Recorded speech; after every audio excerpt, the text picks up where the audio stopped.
떠나갈 미련이 없다. 이렇게 시작하죠. 손 들고 떠나갈 미련이 없다는 것은 어디에 안녕하고 저기로 되돌아가야 할 그쪽에 대한 미련이 없다. 이렇게 이해해야 됩니다. 자, 미련은 없다. 며칠째 청산에 와 발을 푸니 흐리던 산길. 우리 여기에서 먼 산을 보면 산이 흐리게 보이죠. 그런데 청산에 산 속에 들어와서 발을 풀어보니 여기에 머무니 이 말이죠. 머물니다. 흐리던 산길이 잘 보인다. 자연이 잘 보여. 이 말이에요. 상수리 열매를 주우며 인가를 내려다 보고 그리고는 여기는 이제 산에서 열매를 줍죠. 쓰다 둔 편지 구절과 버린 칫솔을 생각한다 했습니다. 미련은 없다고 했지만 사실은 어때요? 속세에 대한 미련입니다.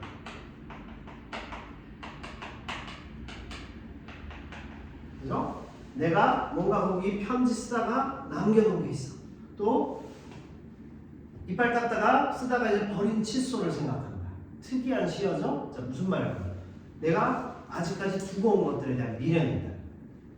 자, 남방으로 가다가 길을 놓치고 두어 번 허우적거리는 여울물, 그 다음에 산 아래는 떼까치들이 몰려왔어요. 어차피 순수한 자연물들인데 모든 야성, 자연 속에 제 마음대로 하려는 속성을 버리고는 얘네들이 버렸다는 얘기죠. 그리고는 순결해진다.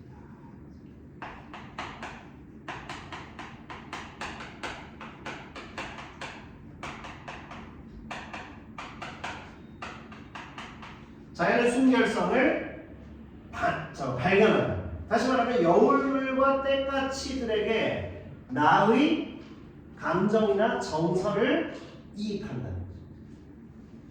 이해하셨어요? 무슨 말인지? 자, 이것이 바로 이 시에서 우리가 봐야 됩니다. 그러니까 시에서 제일 중요한 것은 이 시를 둘러싼 분위기나 맥락, 다시 말해서 어떤 상황인가를 이해해야 되죠. 그래서 시적 상황을 잘 이해해야 된다라는 사실을 알 수 있습니다. 시적 상황에 대한 이해. 자, 이 상황을 이해하고 나면 그 다음 단계는 우리가 뭘 이해할 수 있죠? 시적 상황을 이해하면 결국 시의 정서나 그 다음에 시적 화자의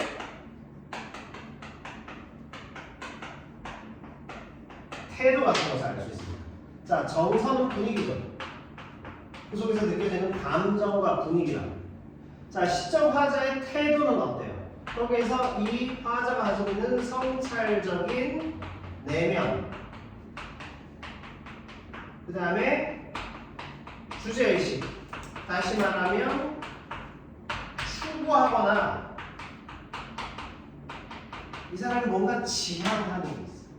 좋은 대학을 가고 싶어요. 우리가 추구하거나 지향하는 게 있죠. 그게 태도잖아. 우리가 갖고 있는 삶에 대한 태도. 열심히 살아야지, 열심히 일을 해야지, 이런 것을 태도라고 하죠. 그래서 시 속에는 이런 게 들어가요. 그래서 정서와 태도를 잘 읽어야 됩니다. 그러면 그 사이에 시적 상황을, 정서와 태도를 드러내는 데서 가장 두드러지는 시의 표현법을 뭐라고 하죠? 시의 표현 기법이 모두 들어가 있는 것을 뭐라고 하냐? 형상화. 그죠? 형상화. 추상적인 관념들을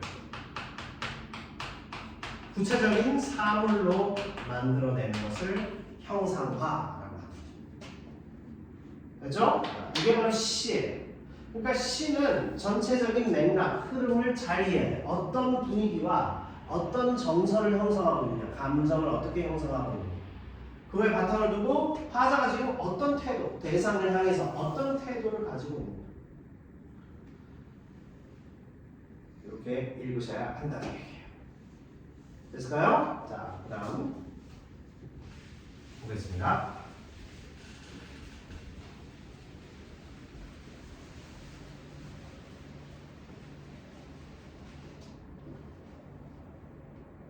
자, 길 가다가 자주 뒤를 돌아보자. 30번 다져두고 30번 포기했던 관습들. 자꾸 뒤를 돌아보게. 미련을 갖고 있어요. 손은 들고 떠나갈 미련은 없다. 이래놓고는 실제 미련이 있다는 거예요. 이 관습들, 그죠? 문화나 문명을 수용했던 것들을 얘기합니다.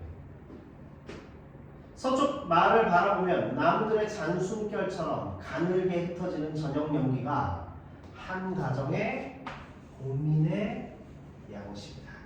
자, 한 가정의 고민의 양식. 뭘 의미할까요? 바로 세속적인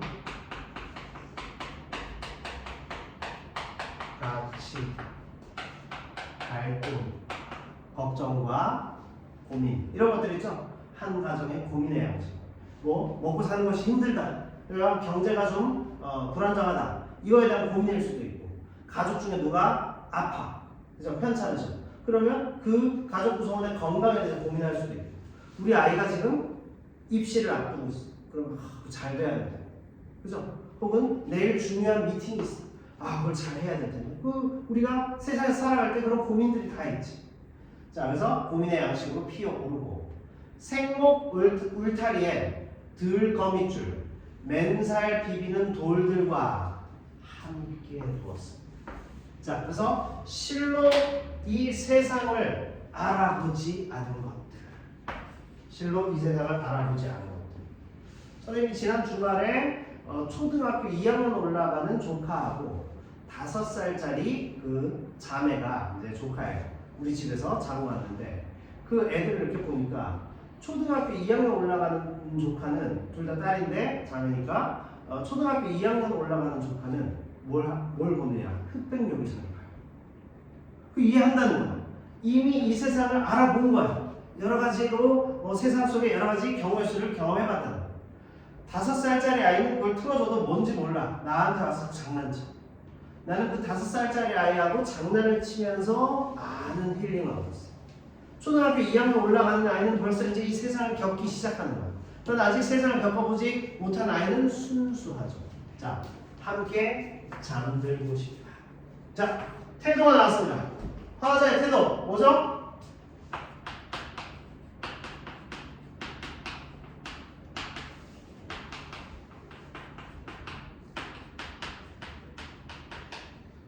자기는 동화되고 싶은 거야. 혹은 동화되고 있어 이거.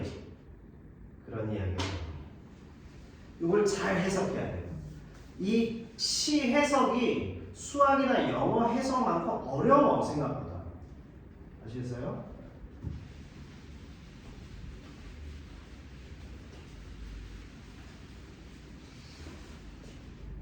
자, 다음 보겠습니다. 자, 이거는 김현승 시인의 사실과 간습 고독 이후라는 작품. 김현승 시인은 기독교적인 신앙 고백, 믿음 같은 것을 많이 시에다가 남긴 사람. 그래서 김현승의 눈물 같은 거 보면 웃음을 만들어 주시고는 새로이 눈물을 지어줬다. 어때? 신앙인의 좌절 앞에 절대자에게 고백하는 내용이 나와 있다. 자, 여기는 인식 변화가 생겼어. 나는 차를 앞에 놓고 고즈넉한 저녁에 호을로입니다. 시적 허용이죠. 호을로 차를 마신다 이렇게 했습니다. 특히 마시인다라고 해서 현재 시제, 현재형을 통해서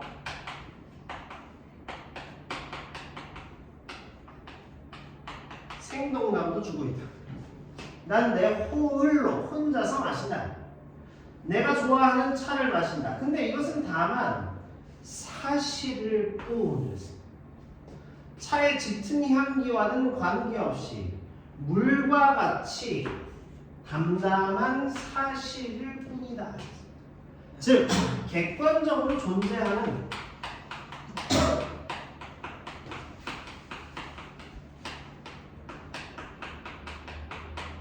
사물이자 그냥 어떤 해프닝, 일어난 일들이라는 거죠. 여기에서 시인의 인식 변화와 관계가 있다라는 사실이 들어가 있어요. 이걸 들어가. 그냥 이건 사실이야. 여기에 너무 의미를 부여하지 마. 이런 얘기예요. 아시겠죠? 내가 맨날 의미 부여하면서 뭔가 막 절대자가 하나님께서 나를 이걸 시켜라. 자꾸 여기에 생각이 갇혀 있었다. 이해하셨죠? 넘어갑니다.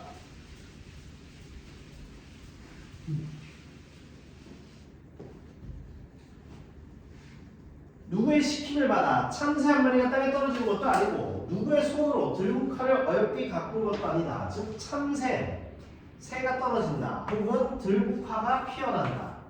자, 누구의 시킴이 아니란 말이에요.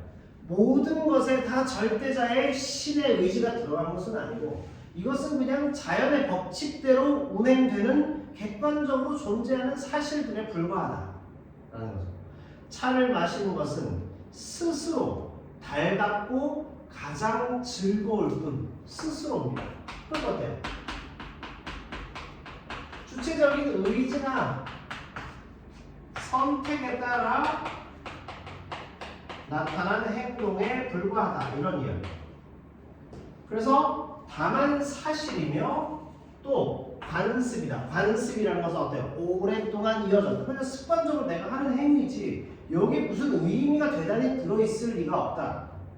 그래서 고즈넉한 한적하게 홀로 즐기는 나의 취미 활동 같은 것인데 여기에 자꾸 의미를 부여하려고 하면 안 됩니다. 그죠? 그래서 요즘 사람들 그렇게 얘기하죠.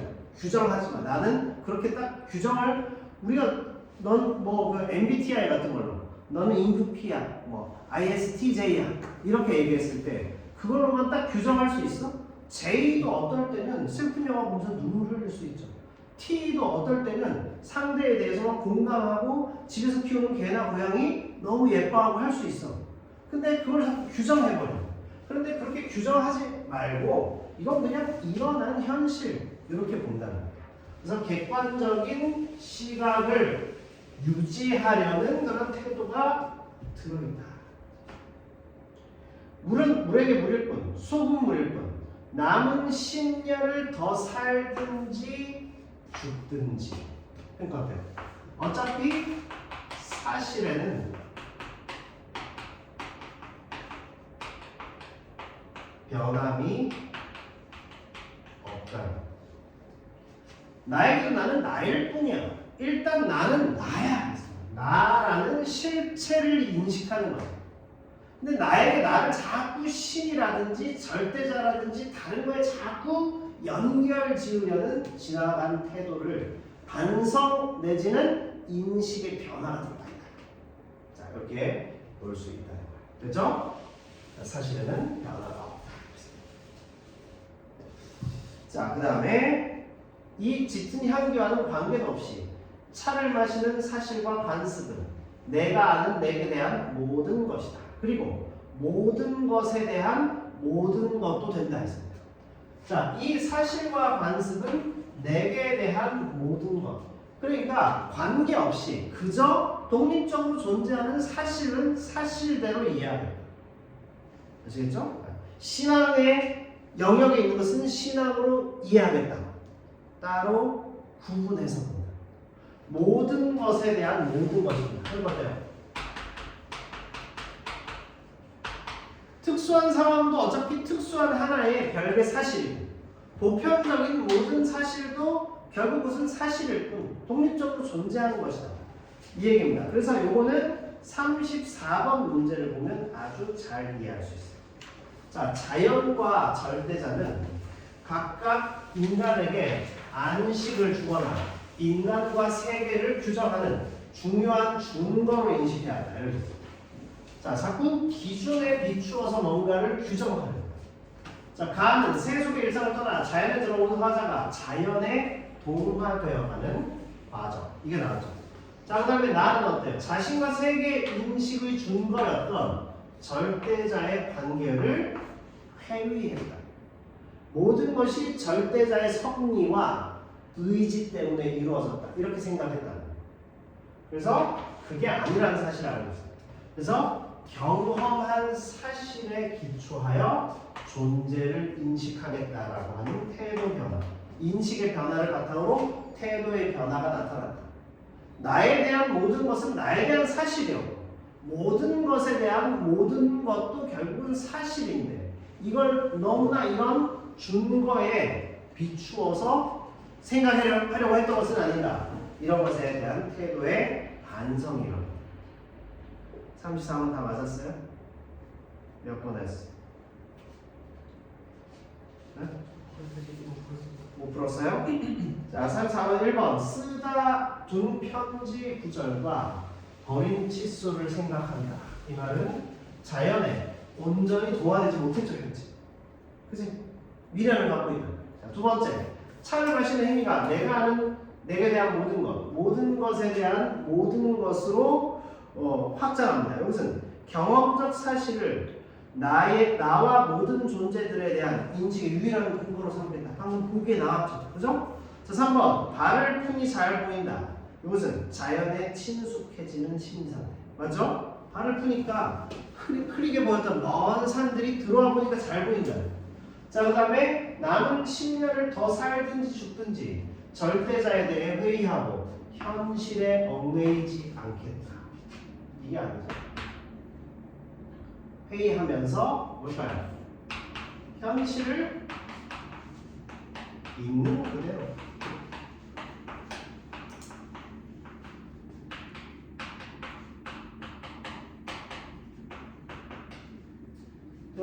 그래서 답은 3번. 이게 틀린 거죠. 그죠?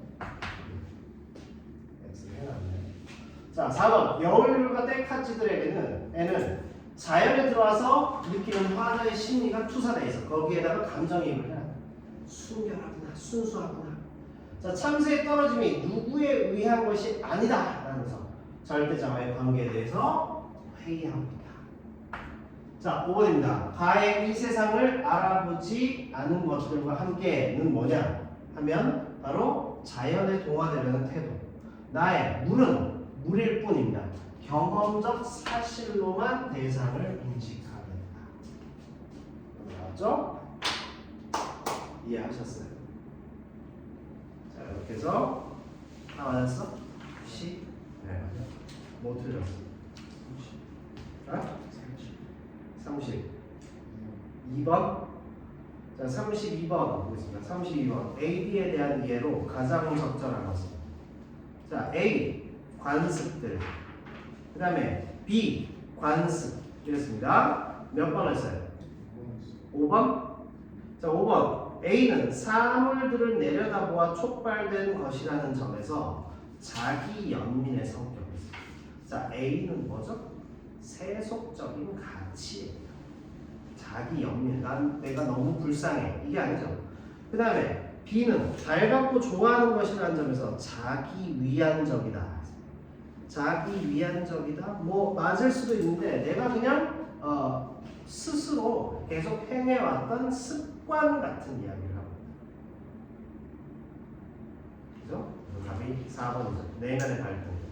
세속적 미련이 있고 그 다음에 내면의 평정, 고즈넉하게 즐기는 거죠. 뭐 자기 위안 정도는 맞겠네요. 근데 5번에 자기 연민이 틀린 거죠.